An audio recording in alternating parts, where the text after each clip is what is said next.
आज मेरी कथा में बैठने से पहले हमारे रेंगा कठेरा के कुछ भाई लोग निवेदन किए थे कि गुरु जी अभी गुरु घासीदास जी का पर्व चल रहा है, जगह जगह उसके व्रत त्यौहार मना रहे हैं, उनके पूजा अर्चना हो रही है।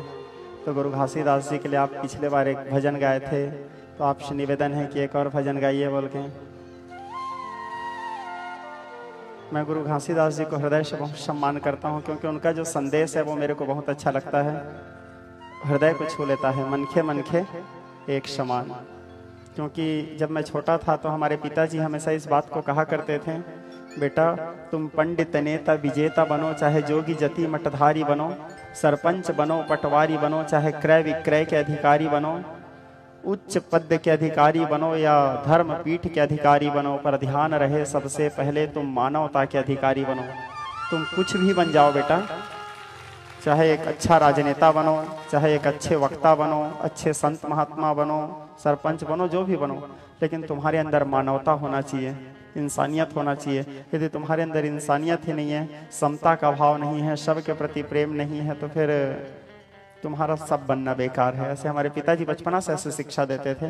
तो मैं और पिछले बार आप लोगों से एक अनुरोध है, बुरा मत मानिएगा, जब मैं चारामा में मेरी कथा चल रही थी, चारामा में कथा चल रही थी, तो संयोग बस 18 दिसंबर था उस दिन शायद, तो 18 दिसंबर था, तो मैं देखा गुरु घासीदास जी का जन्म दिवस है, अवतरण दिवस है, तो उनके अवतरण दिवस के मंगलमय शुभकामना सभी जनमानस को दिया, सभी श्रोता समाज को दिया, उनके नाम से भावपूर्ण आभार व्यक्त करके, उनके जयकारा बुलवा करके उनके नाम से भजन गाया था हमारे सारे सतनाम भाई लोगों के नाम से। तो साहब जी का जब भजन गाया तो यूट्यूब में शायद इंस्टाग्राम में या यूट्यूब में अपलोड किए थे, तो अपलोड किए थे, तो उसमें कुछ लोग इतने दुष्ट लोग हैं, इतने दुष्ट प्रजाति के लोग हैं, उसमें उल्टा सीधा कमेंट किए थे कि ये तो महाराज कहलाने लायक नहीं है, व्यासपीठ की मर्यादा को नष्ट कर रहा है।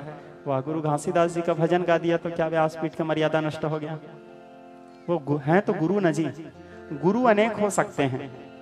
आप लोगों के गुरु अलग, मेरे गुरु अलग, इन लोगों के गुरु अलग, इनके गुरु अलग, गुरु अलग हो सकते हैं, लेकिन गुरु तत्व तो एक है। गुरु तत्व तो एक, आखिर मानते तो सब केवल वो ईश्वर को ही हैं। हमारे जब आचार्य जी हमको शिक्षा देते थे तो बोलते थे, बेटा आकाशपतितोयम यथा गच्छति सागरः सर्वदेव नमस्कारम केशवम प्रति गच्छति। चाहे बादल से गिरने वाला पानी हो, या तो नदी का पानी हो, झरना का पानी हो, या वो गंदे नाली का गटर का पानी हो, आखिर जाता कहाँ है? सब मिलके आखिरी अंतिम गंतव्य क्या है? समुद्र। आखिरी सब जाता कहाँ है? समुद्र। ठीक उसी प्रकार कोई राम जी को प्रणाम करे, कोई गणेश जी को प्रणाम करे, कोई हनुमान जी को प्रणाम करे, कोई भैरव जी को प्रणाम करे, कोई घासीदास जी को प्रणाम करे, कोई सेन साहब जी को प्रणाम करे, कोई रविदास जी को प्रणाम करे, कोई रैदास को प्रणाम करे, कोई तुलसीदास को प्रणाम करे, कोई अपने गुरु जी को प्रणाम करे, कोई रामानुजाचार्य जी को प्रणाम करे, कोई शंकराचार्य जी को प्रणाम करे, किसी को भी प्रणाम करे, आखिर मिलता किसको है? पार ब्रह्म परमेश्वर को ही मिलता है। आखिर जाता कहाँ है? परमात्मा के पास ही जाता है। सर्वदेव नमस्कारम केशवम प्रति गच्छति, भगवान श्रवण नारायण के पास ही जाता है।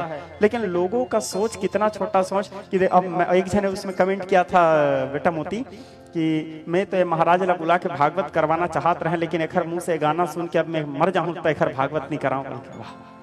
तो मेरा भागवत नहीं कराएगा तो क्या मेरा भागवत नहीं होगा जी? जिस दिन हमारे सतनाम भाई लोगों का दिमाग खराब होगा, वही लोग मेरा भागवत करवा देंगे।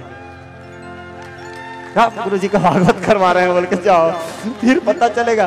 तो स्नेही स्वजन, और हमारे पिताजी बहुत स्ट्रिक्ट थे, कड़क अनुशासन वाले थे। पिताजी एक बात बोला करते थे बचपना में, बेटा जात पात पूछे नहीं कोई, हरि को भजे सो हरि का होई। भगवान का वही है जो भगवान का भजन करे। और ऐसे हमारे पिताजी नहीं, आप लोग रामचरितमानस पढ़ो, रामचरित्र हमारे शास्त्रों में प्रमाण है जी। उन मूर्खों को कौन समझाए? हमारे शास्त्र कहता है, भगवान के स्वयं की वाणी है, सब मम प्रिय सब मम उपजाए। ऐसे मैं नहीं बोल रहा हूँ, रामचरितमानस बोल रहा है। भगवान बोलते हैं सब मेरे को प्रिय हैं, सबके जन्मदाता मैं हूँ। मेरे हाथ को भी काट दोगे तो वही खून निकलेगा, तुम्हारे हाथ को भी काटोगे वही खून निकलेगा, इन सब के हाथ को काटोगे वही खून निकलेगा। हम रोते हैं तो वैसे ही रोते हैं। और मैं एक बात बताऊं श्रोता समाज, हालांकि बुरा लगेगा किसी को, वो उसका व्यक्तिगत विचार है, कोई जाति नीच नहीं होता। जैसे कई लोग अछूत मानते हैं, छुआछूत मानते हैं, कोई जाति अछूत नहीं होता, कोई जाति नीच नहीं होता, कोई जाति नीच नहीं होता, लेकिन नीच व्यक्ति हर जात में होते हैं। बात कड़वा है लेकिन सत्य है। कोई जाति नीच नहीं होता, लेकिन नीच व्यक्ति हर जात में पाए जाते हैं। राम मैं, और खास करके मैं आप लोगों को एक बात बताऊं, मैं जगन्नाथ जी का भक्त हूं, जगन्नाथ जी की भक्ति करता हूं। और दूसरा, प्योर जगन्नाथ जी का भक्त हूं मैं। दूसरे देवी देवता का सम्मान आदर तो मैं सबका करता हूं, सब देवी देवता का, सब संत महात्मा का करता हूं, लेकिन एकदम अनन्य वाला जो है वो केवल जगन्नाथ जी। और मेरे जगन्नाथ जी इन सब चीज को नहीं मानते। यदि भगवान छुआछूत मानते तो सबरी के घर जाके काहे जूठा बेर खाए जी? कभी सोचे हो केवट को काहे गले लगाए? विदुर के घर जाके काहे भोजन किए भगवान? भगवान नहीं माने। अरे हमारे कलयुगी इंसान लोग मान रहे हैं। थोड़े से पैसा हो गया, थोड़े से पढ़ लिख लिए, थोड़े से शिक्षित बन गए, अपने आप को विद्वान समझना शुरू कर दिए। मैं गलत बोल रहा हूं तो क्षमा करना मेरे को, लेकिन बात सत्य है भगवान। और मैं जगन्नाथपुरी का एक इतिहास आप लोगों को बताता हूं, छोटा सा इतिहास है जगन्नाथ जी का। और जगन्नाथपुरी का इतिहास है कि जगन्नाथ जी अघन गुरुवार की कथा है। अघन गुरुवार लक्ष्मी पुराण में एक जो कथा बता रहा हूं, लक्ष्मी पुराण की कथा है। माता लक्ष्मी सुबह सुबह घूमने के लिए निकली हुई थी। माता लक्ष्मी श्रिया चांडुलाणी के घर गई। कहाँ गई? एकदम ध्यान से सुनने रहना, किसी को जवाब देने के काम आएगा। जो ज्यादा छुआछूत वाला बात करेगा उसको, ठीक है। माता महालक्ष्मी श्रिया चांडुलाणी के घर घूमने गई, तो उसके घर में बढ़िया पूजा पाठ हो रहा था, अच्छा सम्मान हो रहा था। तो माता महालक्ष्मी जहाँ साफ सफाई देखी, स्वच्छता देखी, सुगंध देखी, वहां ठहर गई। मस्त श्रिया चांडुलाणी उसके पूजा कर रही थी। अब वहां के बाकी जो ब्राह्मण लोग थे, क्षत्रिय लोग थे, वैश्य लोग थे, अन्य वर्ग के लोग थे, वो लोग वैसे नियम धर्म से सुबह उठ करके पूजा नहीं कर रहे थे। जहां वैसे देखी माता, साफ सफाई स्वच्छता देखी, माता पहुंच गई पूजा करने। अब ये बात पता चला बलराम जी को। बलराम जी कड़क शासन हो भी, बलराम जी भड़क गए कि हमारी महालक्ष्मी, हमारी घर की बहू एक श्रिया चांडुलाणी के घर चले गई है, एक चंडाल के घर चले गई है। जगन्नाथ जी को बोले एक काम करो जगन्नाथ, तुमको मेरे साथ रहना है कि लक्ष्मी के साथ? जगन्नाथ जी बोले मेरे को तो भाई के साथ ही रहना है प्रभु। हाँ तो लक्ष्मी को छोड़ दो। बोले यदि लक्ष्मी जगन्नाथ मंदिर में रहेगी तो मैं नहीं रहूंगा। जगन्नाथ जी बड़े भाई के आदेश का पालन करते, घर का मुखिया है, लक्ष्मी जी का त्याग कर दिए। लक्ष्मी जी के त्याग कर दिए तो जब लक्ष्मी ही छोड़ के चले गई तो जगन्नाथ जी श्री विहीन हो गए। एक एक दाना अन्न के लिए जगन्नाथ जी मोहताज हो गए। एक एक दाना 12 साल तक के जगन्नाथ जी दर बदर भटके, उनको खाने के लिए अन्न नहीं मिलता था। हमारे प्रभु जो पीछे बैठे हैं, सामने भी हैं, बीच में भी हैं, तो क्या मेरे आगे पीछे ऊपर नीचे सब तरफ जगन्नाथ जी रहते हैं। तो 12 साल तक जगन्नाथ जी दर बदर भटके, उनको खाने के लिए एक दाना अनाज नहीं मिल रहा था। वो पानी को छूते थे तो पानी सूखा जाता था। आखिरकार हताश होकर और माता महालक्ष्मी जाके वो चांडुलाणी के घर रुकी थी 12 साल तक। स्वयं महालक्ष्मी रंडबंधाम हरणिम सुवर्णजरस्त्रजाम चंद्राम हिरण्मयी लक्ष्मी जात वेदो महावह, वेद मंत्र कहता है। श्रिया चांडुलाणी के घर रुके थे माता महालक्ष्मी। आखिरकार जगन्नाथ जी और बलराम जी भूख प्यास से व्याकुल होकर के वही महालक्ष्मी जी के पास गए, और जिस महालक्ष्मी को लोग चांडुलाणी समझना शुरू कर दिए थे, उसी महालक्ष्मी के हाथ से दिए हुए भोग को खाए। तब 12 साल बाद जगन्नाथ जी का पेट भरा। तो महालक्ष्मी जी को बोले चलो मंदिर वापस चलेंगे। महालक्ष्मी बोली एक शर्त में जाऊंगी। बोले क्या शर्त है? बोले आज के बाद आपके मंदिर में और आपके भक्त लोग छुआछूत नहीं मानेंगे तो जाऊंगे।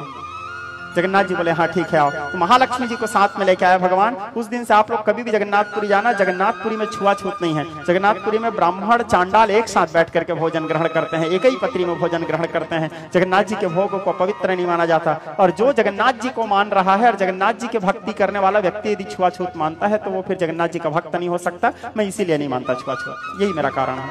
मेरे संगीत पार्टी में जितने बच्चे लोग सामने बैठे हैं, ये 4 जने तो श्रीवास हैं, नाई लोग हैं। मैं इन लोगों के साथ एक साथ बैठ के भोजन करता हूँ। पूछना, एक जने आदिवासी भाई है वो जो बंसी बजा रहा है, एक जने साहू जी हैं। पूछो इन लोगों को आज तक कभी ऐसे लगा क्या गुरुजी हम कुछ छुआछूत माने हैं? लगा है बेटा? इन लोग तो गर्व से मेरे साथ भोजन करते हैं। लेकिन इससे अन्य जो लोग हैं उन लोगों को तकलीफ हो रहा है कि महाराज ऐसे करते हैं, महाराज उन लोगों को सम्मान देते हैं। अरे तो महाराज उन लोगों को सम्मान देते हैं तो लोग भी महाराज को सम्मान देते हैं। देखो दोनों हाथ से ताली बजता है श्रोता समाज। वो लोग मेरे को प्रेम कर रहे हैं तो मैं उनको प्रेम कर रहा हूं। खैर जिसको जो मानना है माने, जिसको जो समझना है समझे। हम गाएंगे, ठीक है हम गाएंगे। तुम और कमेंट करो, उससे हमको कोई प्रॉब्लम नहीं है, गाएंगे। चलो बजाओ जी। बोलो गुरु घासीदास बाबा के। मैं आप लोगों को एक और बात बताऊं, अभी जो ये चल रहा है पर्व, अभी मैं हमारे महोदय जी आए थे भुवनेश्वर बघेल जी, उनको बोला भी मेरे को वहाँ जाने की भी इच्छा होता है, उन लोगों का जो कार्यक्रम होता है, मैं क्या है कभी गया नहीं हूँ, कभी ऐसा संयोग मिला नहीं था, मेरे को जाने की भी इच्छा होता है, कभी यदि संयोग मिला सतनामी भाई लोग बुलाएंगे तो जरूर जाऊंगा। हाँ तो अभी गाएंगे, चलो बजाओ।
सुंदर बोके रखे ज्ञान के फुलवारी ला, ज्ञान के फुलवारी ला, सुंदर बोके रखे ज्ञान के फुलवारी ला, ज्ञान के फुलवारी ला। हाँ यहाँ सुंदर बोके रखे ज्ञान के फुलवारी ला, ज्ञान के फुलवारी ला, सुंदर बोके रखे ज्ञान के फुलवारी ला, ज्ञान के फुलवारी ला। हाँ जग के मेरा हूँ खुला रखे तर दुआरी ला, रखे तर दुआरी ला,